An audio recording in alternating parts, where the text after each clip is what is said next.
Hi, నేను పుష్ప. మానసిక ఆరోగ్యం కూడా గుండె సమస్యలకు దోహదం చేస్తోందా? ఒత్తిడి, ఆందోళన, నిరాశ కారణంగా గుండె జబ్బులు పెరగటానికి కారణమవుతోందా? ఈ విషయాలు ఇవాల్టి వీడియోలో తెలుసుకుందాం. మానసిక ఆరోగ్య సమస్యలు కూడా గుండె సమస్యలకు కొత్త ప్రధాన ప్రమాద కారకంగా మారుతున్నాయి. అధిక కొలెస్ట్రాల్, మధుమేహం, అధిక రక్తపోటు, ధూమపానం వంటివి ఇప్పటికే గుండె ఆరోగ్యాన్ని దెబ్బతీస్తున్నాయి. కానీ నిపుణులు ఇప్పుడు ఒత్తిడి, నిరాశ లేదా ఇతర మానసిక ఆరోగ్య సమస్యలు కూడా గుండెను ప్రభావితం చేస్తాయని అంటున్నారు. డిప్రెషన్, ఆందోళన 50% గుండె సమస్యలను పెంచుతుందని ఆరోగ్య నిపుణులు షాకింగ్ విషయాలు వెల్లడించారు. మానసిక ఒత్తిడి గుండెను ఎలా ప్రభావితం చేస్తోందో తెలుసుకుందాం. మనం దీర్ఘకాలిక ఒత్తిడి లేదా ఆందోళనలో ఉన్నప్పుడు శరీరం కార్టిసాల్, కాటేకోలమైన్ వంటి ఎక్కువ హార్మోన్లు, న్యూరో ట్రాన్స్మిటర్లను ఉత్పత్తి చేస్తుంది. ఈ హార్మోన్లు హృదయ స్పందన రేటు, రక్తపోటును పెంచుతాయి. మానసిక ఒత్తిడి గుండెను నేరుగా ప్రభావితం చేయటమే కాకుండా దాని ఇతర దుష్ప్రభావాలు కూడా గుండె ఆరోగ్యాన్ని దెబ్బతీస్తాయని నిపుణులు చెప్తున్నారు. ఒక వ్యక్తి ఒత్తిడికి గురైనప్పుడు వారు తరచుగా ఒకే చోట పడుకున్నట్లు లేదా కూర్చున్నట్లు భావిస్తారు. ఒత్తిడికి గురైన వ్యక్తులు తక్కువ చురుగ్గా ఉంటారు. వ్యాయామంపై కూడా దృష్టి పెట్టరు. ఎక్కువసేపు ఒత్తిడి ఉండటం లేదా శారీరక శ్రమ లేకపోవటం వల్ల గుండె కండరాలపై ఒత్తిడి పెరిగి అవి బలహీనపడతాయి. గుండె జబ్బుల ప్రమాదం పెరుగుతుంది. అనారోగ్యకరమైన ఆహారం. చాలా మంది ఒత్తిడిలో జంక్ ఫుడ్, వేయించిన ఆహారాలు, స్వీట్లు ఎక్కువగా తింటారు. ఈ ఆహారాలు బరువు పెరగటానికి దారి తీయటమే కాకుండా రక్తంలో చక్కెర, కొలెస్ట్రాల్ స్థాయిలను కూడా తీవ్రతరం చేస్తాయి. ఇది రక్త నాళాలపై మరింత ఒత్తిడిని కలిగిస్తుంది, తద్వారా గుండెను బలహీనపరుస్తుంది. నిద్రలేమి. ఒత్తిడి, ఆందోళన నిద్రలేమికి దారి తీయవచ్చు. దీని వలన రక్తపోటు పెరుగుతుంది. ఇది నేరుగా గుండెపై ప్రభావం చూపుతుంది. నిద్ర లేకపోవటం వల్లే గుండెపోటు వచ్చే ప్రమాదం పెరుగుతుంది. మందులు తీసుకోకపోవటం. రక్తపోటు లేదా మధుమేహం వంటి సమస్యలను ఇప్పటికే మందులు తీసుకుంటున్న వారు ఒత్తిడి కారణంగా మందులు వేసుకోకుండా ఇబ్బంది పడుతూ ఉంటారు. తరచుగా వారు మందులు సకాలంలో తీసుకోవటం మర్చిపోతారు. దీనివల్ల వ్యాధి అదుపు తప్పి తీవ్రమైన గుండె సమస్యలకు దారి తీయవచ్చు.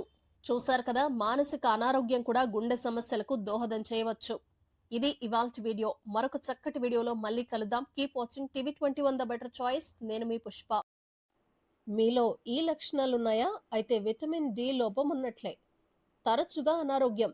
రోగనిరోధక వ్యవస్థ బలహీనపడటం వల్ల తరచుగా జలుబు, ఫ్లూ వంటి ఇన్ఫెక్షన్లు వస్తాయి. అలసట. కారణం తెలియకుండా నిరంతరం అలసిపోయినట్లు లేదా శక్తి లేనట్లు అనిపిస్తుంది. వెన్నునొప్పి. విటమిన్ డి ఎముకల ఆరోగ్యానికి కీలకం కాబట్టి లోపం వల్ల ఎముకలు, కీళ్లు, వెన్నునొప్పి వస్తుంది. కండరాల బలహీనత. కండరాలు బలహీనపడటం మరియు కండరాల తిమ్మిరి వంటివి అనుభవించవచ్చు. డిప్రెషన్.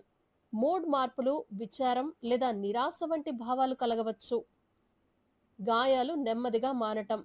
శరీరానికి గాయాలైనప్పుడు అవి మానటానికి ఎక్కువ సమయం పట్టవచ్చు. జుట్టు రాలటం. కొన్ని సందర్భాల్లో తీవ్రమైన విటమిన్ డి లోపం వల్ల జుట్టు ఎక్కువగా రాలిపోవచ్చు. నిద్రలేమి. సరిగ్గా నిద్ర పట్టకపోవటం కూడా ఒక లక్షణం కావచ్చు. ఇలాంటి మరిన్ని వీడియోల కోసం టీవీ21 ద బెటర్ చాయిస్ ని సబ్స్క్రైబ్ చేయండి. Thanks for watching. హాయ్, నేను పుష్ప.